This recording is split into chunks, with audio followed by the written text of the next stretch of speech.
Racing just is started. We have touch of class break. Weekly at the start. Potomac River down on the inside. Moonraker, Cool Cielo in the middle. Then next online is Friendly Fire down on the inside. The Real Thing storyline comes next, while Red River Girl is the early trailer by about 8 lengths of the leader. And at the far turn, we have Potomac River by about ahead. And on the outside, second is Touch of Class.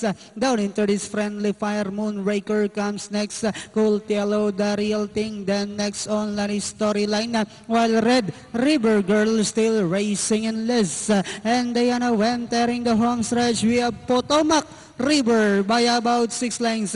Touch of Class in second. And on the outside, Friendly Fire. Moonrakers down on the inside. The Real Thing.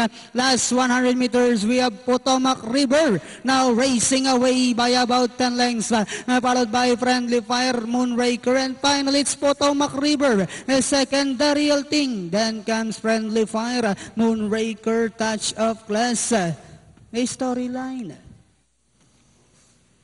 Hindi maganda.